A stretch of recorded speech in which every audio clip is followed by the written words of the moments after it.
Good morning. Thank you for joining me for another 5 good minutes with the Word. I'm Barry Bryson, and we're continuing our study of Luke's Gospel. And we're in Luke chapter 2 today, and we're going to talk about Jesus' boyhood. And we're going to spend 2 or 3 sessions talking about this. And we want to look at the one episode that we have from his boyhood. In all four Gospels, we only have the one um, that is a vignette of their family life.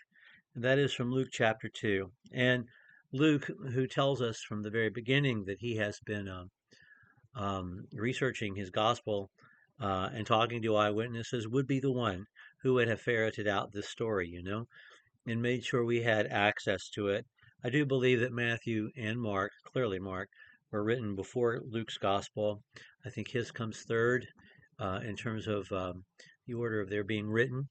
And I think that in Luke and in John both, there's there's an urge to fill in the gaps and to give us accounts, names, details that we don't have yet. And so we have this one episode, and it's the only one that we have, and yet it tells us everything we need to know. And that's why we're going to take a minute or two to look at it, not just today, but tomorrow and then in a subsequent session. These years are often described as the missing years, and there have been books with that title, postulating what Jesus' life would have been like. And of course, in Christendom, especially medieval Christendom and beyond, but mainly the medieval Christendom, people just made up things and stories about Jesus' boyhood because everyone was eager to know more. So let's read Luke chapter 2, verses 40 through 52. The child continued to grow and become strong, increasing in wisdom, and the grace of God was upon him. And his parents used to go to Jerusalem every year at the feast of Passover. And when he became 12, they went up there according to the custom of the feast.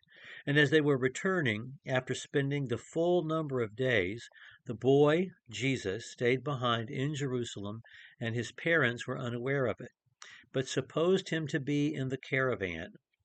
And they went a day's journey and began looking for him among their relatives and acquaintances. But supposing him to be, when they did not find him, they returned to Jerusalem looking for him. And it came about after 3 days they found him in the temple, sitting in the midst of the teachers, both listening to them and asking them questions. And all who heard him were amazed at his understanding and his answers. And when they saw him, they were astonished. And his mother said to him, Son, why have you treated us this way? Look, your father and I have been anxiously looking for you. And he said to them, Why is it you were looking for me? Did you not know that I had to be in my father's house? And they didn't understand the statement which he had made to them. And he went down with them and came to Nazareth, and he continued to be in subjection to them. And his mother treasured all these things in her heart. And Jesus kept increasing in wisdom and in stature and in favor with God and men. Well, this is all we have, but we learn so much about their upbringing, about his household. I think the main thing we gather from this account is that it wasn't easy to be Jesus' mom and dad. It just wasn't. This is a child whose life had already been threatened by Herod the Great. We know from Matthew they spent a few years in Egypt when he was an infant and a toddler, and only returned after the death of Herod the Great. And he's a 12-year-old boy who is not a grown man yet, and this is hard. This episode is on his mom and dad. If you're a mother, father, you know what it's like to turn around in the store or at the ball game or at the farmer's market or at the amusement park, and your kid isn't there. And I mean, there's no greater and more immediate panic than that. And this happened to them. Most of us who have taken two cars to church over the years have at one time or another left a kid at church. We've done that. But this is different because this is not a 10-minute drive back to the building to find your kid.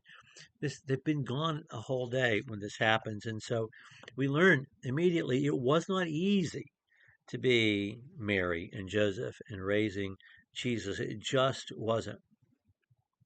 This episode is framed by these two verses which talk about the way Jesus grew up. And verse 40 harkens all the way back to 1 Samuel and then back to what was written in just the last chapter about John the Baptist. We're going to look at those verses next time, so we'll dispense with them for right now. We learned this. His parents went to Jerusalem every year. Nazareth, under the best of circumstances, if you can travel 20 miles a day, which is really too much to expect, it's 3 days. So it probably took them 4 or 5 days to get to Jerusalem. Joseph was expected there every year, but the fact of the matter is, not everyone who lived that far away made it every year. We know how life happens, and it makes that impossible. But they went every year. They made the effort to be there every year, no matter what had happened, and to make it hard for them to go. And the whole family went. Um, not all women went, not all families went, at least not every year, but their whole family went every year. They were a church-going family. We will read in 4:16 that it was Jesus' custom to be in the synagogue on the Sabbath day and to take part in the service. And when I say church-going, don't think I'm using that word anachronistically. Church, ecclesia, God's assembled. They were there when God's people assembled. They were a church-going family. And so we learned that about Jesus' upbringing, and that it wasn't easy to be his parents. We learned that too. Jesus is 12. It's an awkward age in any century to be 12 years old, but he's on the cusp of being thought of as a man in the Jewish community.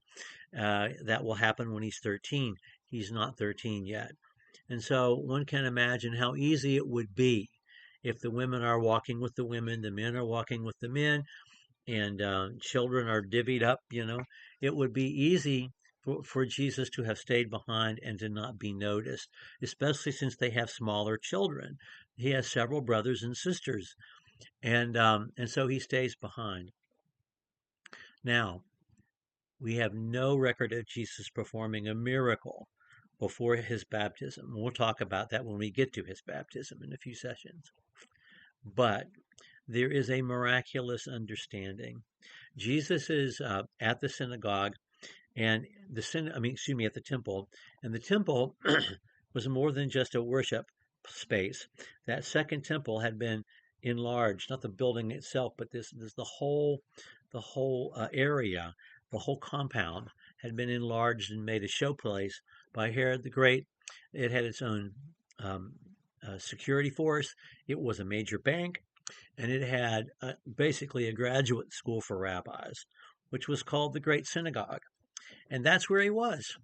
He was there in divinity school with the most advanced rabbis. And the teaching method there, the teaching of the rabbis, was very similar to the Socratic method that the Greeks and the Romans would have been familiar with. The asking of questions, leading questions, and then the figuring out of things and the development of thought patterns and processes. And so Jesus is not only answering questions, but he's asking them as well. And so he's sitting there as an equal, not just as a student, and amazing everybody. And then into this mix, we have Mary, his mother, who bursts into the scene, does what a woman is not supposed to do, speaks up publicly. We'll talk more about her in a day or two as well, because we're going to take some time to get just to know Mary, his mom. And she says, "Why did you do this to us? We've been so afraid." And we sympathize with her. If you're a parent, you know how angry you would be.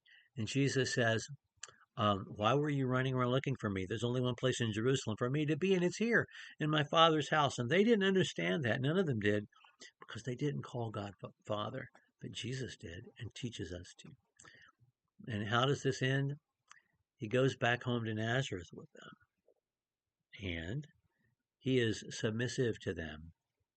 They have to make rules. They have to enforce rules. And they make rules for Jesus and have to enforce those rules for Jesus. And the result is that he grows up exactly the way he was supposed to. And we understand that Mary and Joseph were the perfect two people to raise this young man. I've taken twice as much time as I should have today. We had a lot of ground to cover.